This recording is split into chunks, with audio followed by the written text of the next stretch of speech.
Hello. Thanks for joining us here at Bame Farm. I'm going ahead and make you guys the garden update that everybody's been wanting. We had a couple requests since you saw some planting in earlier in the season. Like behind us, or in front of us. Here is, the backyard. You saw us using the 6610. This is what it's become. I've tried to, between Brad and I, mostly Brad, lots of Brad, you can see. And we'll walk around the end here, down the rows, try to keep up with weed eating. Typically, we'd rototill. And unfortunately, I didn't get any video of the multivator this year, rototilling between the rows. So the peas were where we have all these weeds here. Those have been picked. We tried to plant cabbage. That didn't go well because we ran out of plastic. The beans are doing well. I've done a little bit of weed eating between these rows. We've got 2 rows of limas, hopefully, that need to be weed eated between. See, these I think are either Oxheart or Amish paste tomatoes.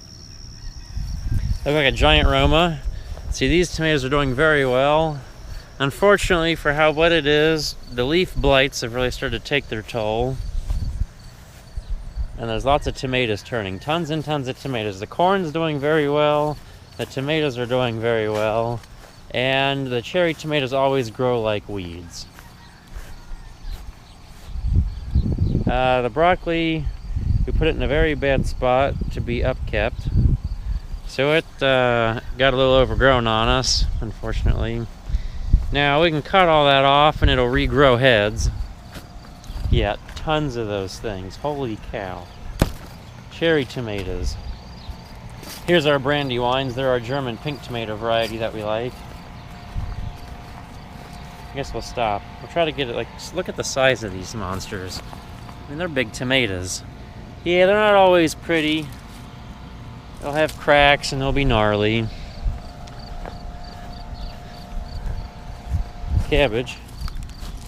Good size, okay size head of cabbage. And somewhere over here we have peppers and rows of melons and cucumbers and squash, which surprisingly we weren't too terribly inundated with zucchini and yellow squash. Dog dug a hole, lovely. Now eventually we'll come back and we will feed the leftover plants to the chickens. Tons of Roma tomatoes, great for paste. Stupid chickens. I gotta get that one free ranging chicken and lock it up or something. I think that's what's been eating holes in them. Unless those 2 cats are hungry. Well, I'll come across, see what the garden out front looks like. Now, where you see all the grass and stuff growing here at this end, it was wet. I tried to do a lot of grading work to send the dirt over towards the corn, or pull the dirt from the corn up the hill this way. It worked somewhat. Okay, so over here is just a disaster. Where we bush hogged off here those sweet potatoes, and we just quite literally bush hogged it off a couple of days ago and cut off whatever tops there were. Hopefully the sweet potatoes will grow back fast. Mom was trying to have her dried flowers here. There's some status, not doing well. The rows of peppers Brad and I had to weed, and that went okay. Now, let's take a look here closer. We put this black plastic down, and you see all the cracks in it already. This is a biodegradable, or photodegradable plastic. I think it's biodegradable. Because when it was wet, some of the stuff got really clingy to the dirt, and it broke up within 2 weeks. This is supposed to be a 3 or 4 month plastic, and it's barely lasting that long. I mean, if we put it down in May, June, July, August, yeah, I guess. But you give it 3-4 weeks and it's already starting to break down. It's kind of disappointing. So at least we found these 2 rows of peppers. They're starting to finally look good, and even though it's August 8th. Of course, we'll be picking peppers, until the end of September or October until we get a frost. Just peppers like it hot and dry, and we have not had that this year. We've had decent temperatures. It hasn't been too cool for the okra. The okra always grows well. And this row of tomatoes is finally getting itself into some sort of shape. But yet again, this garden was a little wet. It's too flat. Now, over by the chicken fence, you can see some weeds in front of the fence. I tried to do some grading work there because there was a bit of a hump, stopping the water from heading towards the pond. And I tried to grade that out to lower that end and pull the dirt over towards the road. Now, if you remember way back when, you go back to the very beginning of our channel, this is where we first laid plastic. That's where you see that happening. Now this row of beans is blooming. It's doing well finally. We tried to plant cabbage here, but it got flooded out. Oh, this is a mess of nothing. More nothing because it's wet. Looks like a cucumber vine. Here's some sort of cucumber vines. So between the plastic breaking down too early, here's some melons. Maybe we'll have some cantaloupe eventually. I have more hope for the cantaloupe over there towards the road and the beans. Typically, I mean, we'd have all sorts of stuff because we plant all sorts of stuff. But there is one of my landlords has a raised bed plastic layer. And I keep saying for the past 2 years that I'm going to borrow the thing from him and make Dad lay some raised bed plastic because it's been so wet. Yet again, that's not happened, so maybe next year. What do we got over here? Here we got some spaghetti squash. Those things did wonderfully. Kept the weeds down, and then when the plastic is shaded, it holds up well. So we're having spaghetti squash. That's good. I like spaghetti squash. If you cook it just right, and the noodles are still kind of crunchy. And then we got some gourds over there. Those are really vining over well. I won't even take you back to the pumpkins. If you want to imagine the pumpkins, yeah, just think of the weeds. Just think of the weeds. Unfortunately, weed control on the pumpkins this year was horrendous. We were able to rototill once, but there was a lot of weeds down there. Hey, look, I found a cantaloupe. That still needs some time. There's more cantaloupe. More cantaloupe. See, this end of the garden's doing better. It's a little higher here towards the road.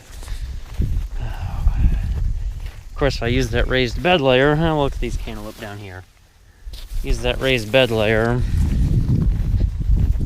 Then we'll have a drought next year or something stupid. Okay, so we're walking out here to the corn. Now where I spread manure is where we had our very first planting, made at the end of April. That's been picked and long chopped off for 2-3 weeks now. I spread manure. That's where I had the 1466 out with the spreader. You know, getting a little bit overkill. This is what's left of the second planting, which we're still on second planting corn now, and that wasn't until about Mother's Day. Yeah, we planted that. Now, that corn was all about let's get it in the ground as fast as we could, however we could, because we hadn't planted some in a while. And you can kind of see how rough the soil was left. There's my tire track. If I could get you over here in the corn. Okay, but look at this one, because this hasn't been tracked over. You see right there's this big ridge of sorts. I'll use the gun butt as a pointer. Typically we'll pick into wheelbarrows. That has been difficult. We've only picked into wheelbarrows like once or twice now. Most of the time we've been pretty lazy and been throwing corn into a trailer behind the TC and wasting diesel fuel and not giving Brad too much of a workout pushing wheelbarrows. So we're still in second planting corn. I guess at some point I'll make a green chop video showing us green chopping the corn for the cows, which they absolutely love. And you can tell it's much more nutrient dense than the grass because they fill out when they're eating the sweet corn and they don't need to eat as much. They're not just absolutely stuffing themselves, and you can feed them enough feed. When we're green chopping grass, you can't keep enough grass in front of them. Oh, a couple giant pigweeds. Those grew well, unfortunately. And a Johnson grass or two. Now, it's not Roundup Ready sweet corn. This is still non-GMO sweet corn. Some customers care. I mean, I would like the weed control, but I also am sort of chasing what the customers want. By I mean Dad. The sweet corn's more his thing. I mean, I'd like to grow more, but just our marketing capacity for what work we have available, and I don't really like, hiring too much help for this. So, let's see. Right now we're looking at, this is a white variety that we picked. This is called Argent right here. We're getting over into some Delectable, which has also been picked. Now I can find you some unpicked stuff farther down the field. And I'll have to go to the other end to find you some decent stuff. I guess we'll finally get to the point. Why am I out here with a gun and some marshmallows? Well, we'll get to that when we get down the field a little bit. I love looking down rows of sweet corn. Just the tassels are at eye level, such a big tassel. Field corn tassels are just scrawny little things. And then sweet corn goes and does this. It's so pretty when there's lots of pollen hanging from it.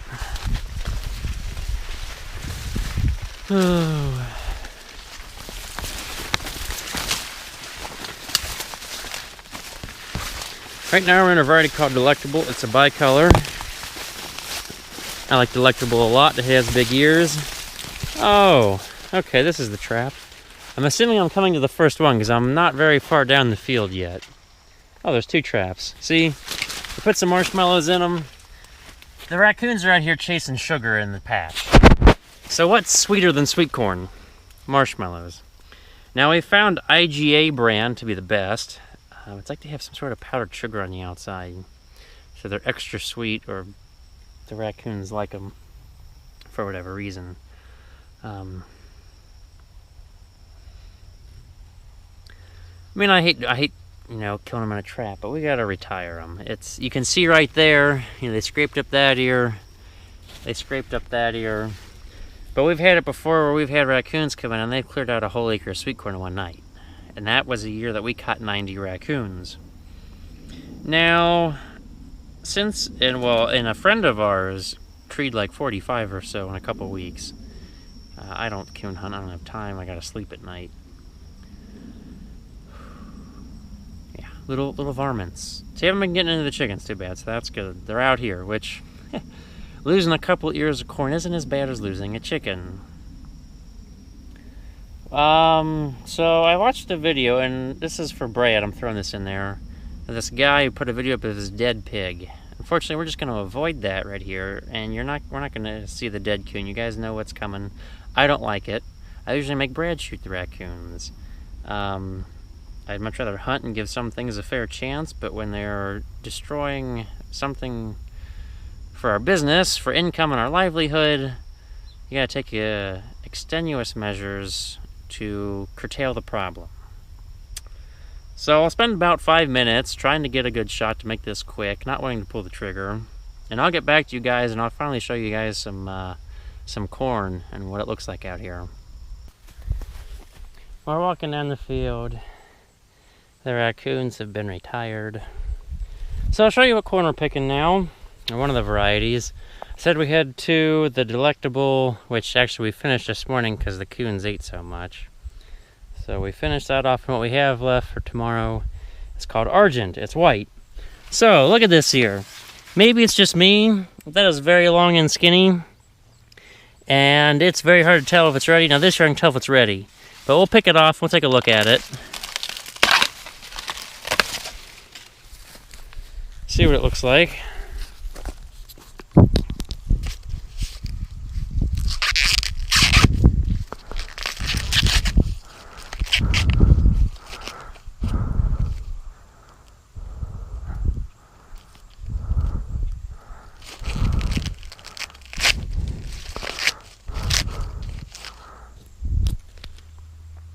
Now those are some very full kernels.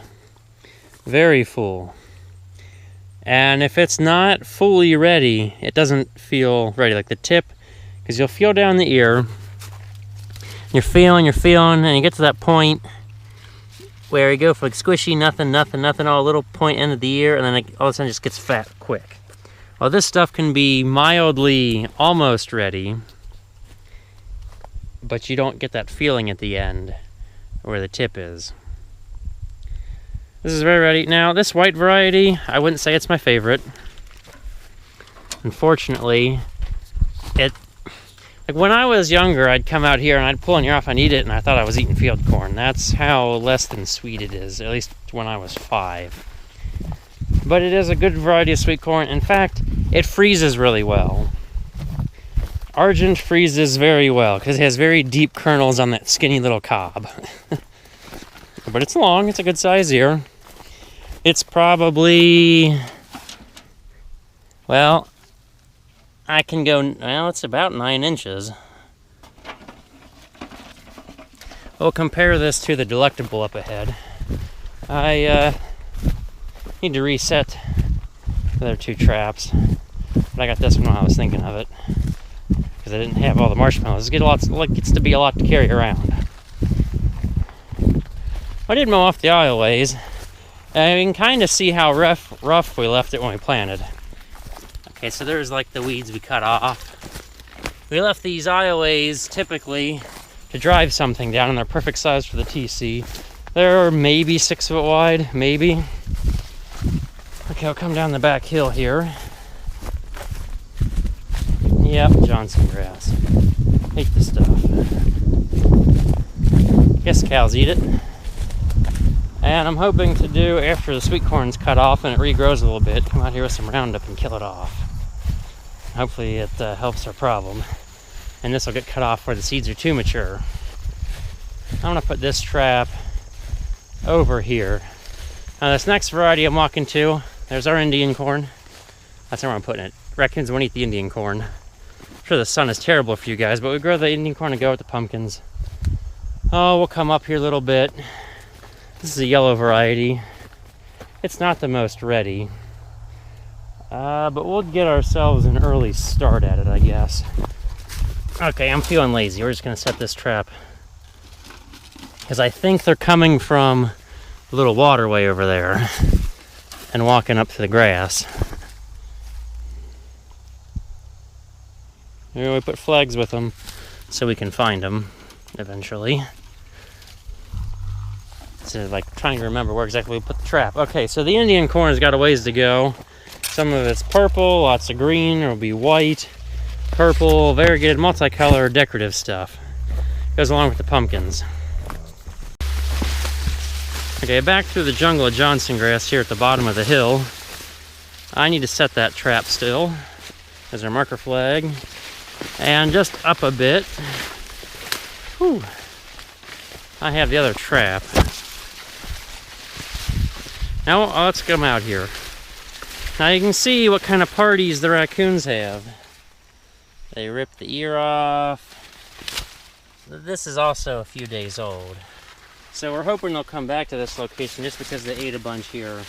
But it's very close to the end of the field. And I'm thinking they're coming for the waterway, and then there's the trees over there. First was the blackbirds, the red-winged blackbirds. There's a couple flying around up there. And they would scratch open the end of the ear and just scratch the tips. Well, nobody liked that. Wasn't something we could sell very well. Here's the other trap. And I had a good ear picked out next to this trap.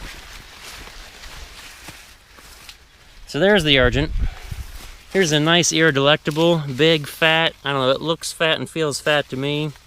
The tip isn't developed about that far, I can feel that much. That's squishy silk, the ear starts right there. And you see the kernels really begin right there.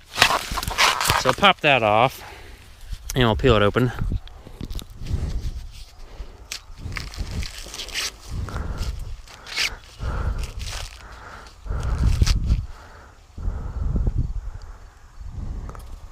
Also could be about 9 inches, but the very tip didn't develop. Because for the past 2 weeks, we didn't get our 2 inches of rain to make everything wet and squishy.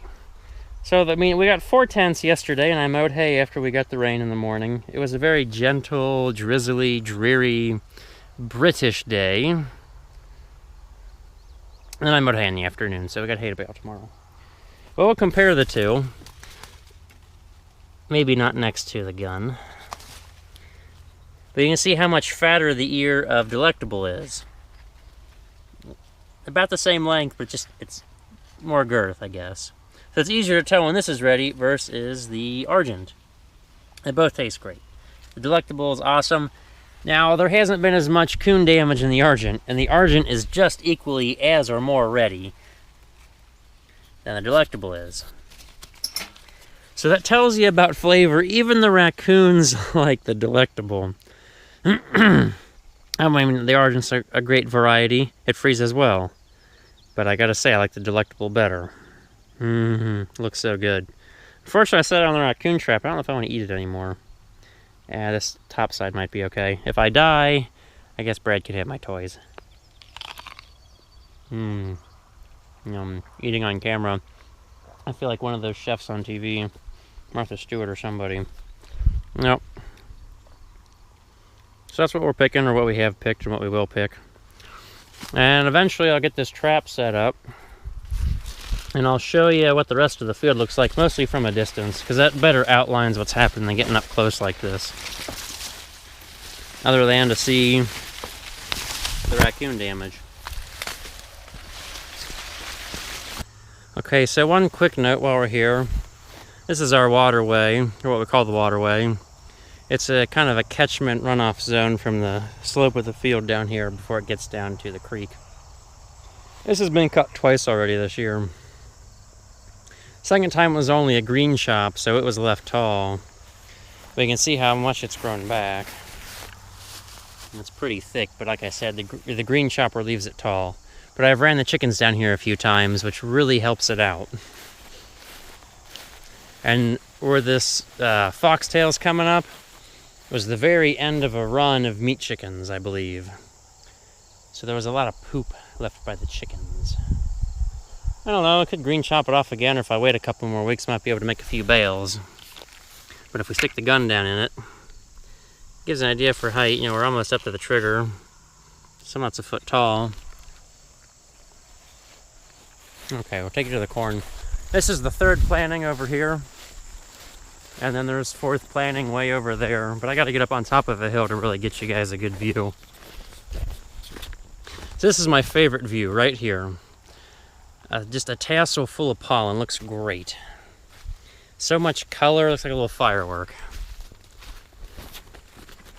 Okay, so as I'm walking around, the gun's not loaded. There's not gonna be a raccoon in a trap just jump out in front of me. Nope, traps don't move that fast. So I got time to load. It's a 410. Oh, I never thought I'd be making a gun video. It's a 410 Sears and Roebuck.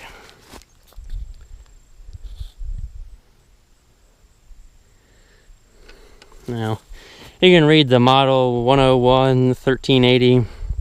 Came from Sears back in the day, but it's a 410 bore. It's just a small game shotgun. Let's see, that road's been run over a little bit. Not really. I mean, the tractor went over it. Dad was spraying for bugs. Oh, it's been about a week ago. Moisture usually urges the bugs along. Now, I haven't found too many other than that first planting we had. Surprisingly, they haven't been as bad for how wet it was early on. Okay, now you can see coming over the ridge here. Looks so picturesque, the tassels rolling over the ridges. But this is, you can kind of tell the tassel difference. Those yellow tassels way over there, that's the fourth planting, because we're walking through the third right now. We plant 4 or 5 varieties each time. Some of this could be ready by the weekend. A lot of it will be ready next week and the weekend after. Okay, so as we approach the pond, just to give us a better idea for what's out here. Come up to the top of the hill. You can see third planting and then fourth planting over here. For some odd reason, it was a little dry after we planted it, which, little oddities of a wet year. So you can see far down the field where it's not tasseling yet.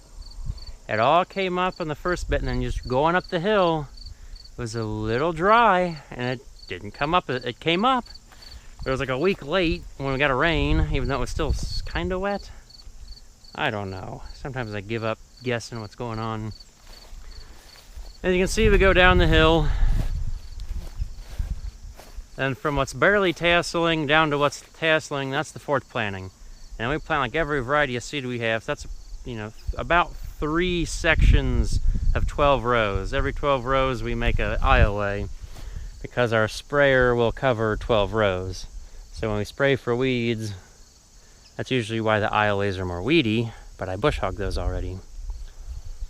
And what's not tasseling way in the back, at the very bottom of the hill, which we can barely see, is our 5th planting we made right before the 4th of July. And that hasn't tasseled yet, so that still has a little bit of time. But the way this is staggered out, we'll have corn until mid-September at least. And last year's fall was so great. I'm like, why didn't we plant more? We could have had corn until middle of October because the fall was that nice. Which today is a pretty lovely day, shaping up. No clouds anymore. And it's kind of got a dry heat feel to it, almost like September. But the day length is a little bit shorter. It's not quite light until 9 anymore. Or almost 9, I don't know. I haven't checked when sunset is. Well, chickens were here, so I guess we'll wrap it up. I hope I showed you guys the vegetables close enough. Definitely the tomatoes and how weedy our big garden out front here is. I guess I should have got a little closer on the green beans to show that there were beans on the ones behind the greenhouse. So this year, corn and tomatoes are carrying the vegetables. I mean, corn always carries the vegetables. That's just, it's what we do. We grow corn, and that's what everybody wants. And then we have everything else. Now, some years we'll have lots of melons too. Those aren't doing so well. So, corn and tomatoes. We'll catch you guys later. Probably with more machine action since, I hope to make it. When we started this, I thought the farm channel was more going to be about vegetables and the chickens, but it's taken a turn towards the machinery. So we'll probably catch you guys next time with more machines, probably baling hay tomorrow. Oh, see ya. So I'm one of those people. There's more video at the end. This is our one raised bed. The peppers look wonderful. There's no peppers on them yet. They'll be late peppers. And I try my best to keep this raised bed weeded as well as possible. I haven't done it in a week or so, so some things have grown back. We've already picked the potatoes out of the center. There's a wad of carrots at the end, quite literally a wad. And there's our asparagus, which is not in the raised bed. And it needs to be salted, because the salt will keep the weeds. We got like tons of that vine in it. I can kill the Johnson grass off with a grass killer. Standard clethodim, and it won't affect the asparagus, but I don't know what I can use for broadleaf control. Okay, here's our wad of carrots, quite literally a wad. That's going to be hard to weed because we'll be pulling the carrots out. And then that's either a carrot or a Queen Anne's lace, which it's not Queen Anne's lace because there's no purple flower in the center. So we got a carrot blooming. I don't think that's supposed to happen. I mean, you can see how fat some of these are. Like, that's a fat carrot down there. Holy cow. But it doesn't go very deep. It's shallow. Look at that, and it branches and it's shallow. Now, the reason why I planted carrots in a raised bed was because it's supposed to be softer dirt than our clay. I'll pull this. Oh, some sort of smartweed. Yeah, Pennsylvania smartweed, or something else that's related. I need to weed eat between the asparagus and the raised bed rather terribly. We got cabbage going again. Stupid Johnson grass, I think. Just cut those off at the get-go. And I guess I need to show you guys what happened to the silo foundation. Well, here's what's left of the silo foundation. The potatoes have been dug out already. And what did we learn about this? Is that without constant rain, which I guess that was a good spring for having constant rain, that you gotta water it a lot. See, now the other raised bed sits on dirt. So the roots can go, if they need to, they can go through our nice organic matter soil of composted manure and whatever else, leaves, wood chips, sawdust. And I can go down, and I can sit in the sun so you can't see me. And I can go down to the clay dirt we have underneath if they need moisture. But they're still in but this stuff still drains well enough that if it gets too much water, they can just, I don't know, retract, kill off those roots and be sort of dry. Well, this needs lots of water, so the cabbage didn't grow very big. See, this is about all the bigger the cabbage got. We've pretty well picked them all out of here. I mean, it's barely bigger than a softball. We've picked them out. I don't know why we still haven't done anything, or replanted anything. We still could get some very late potatoes in, or try to plant more cabbage again, but then I really gotta water it because we're kind of coming into what's typically sort of dry for like August, September around here. Usually it's not like May where it's wet. It's typically drier, but we still have rain chances rather frequently this year, at least what I've seen in the weather.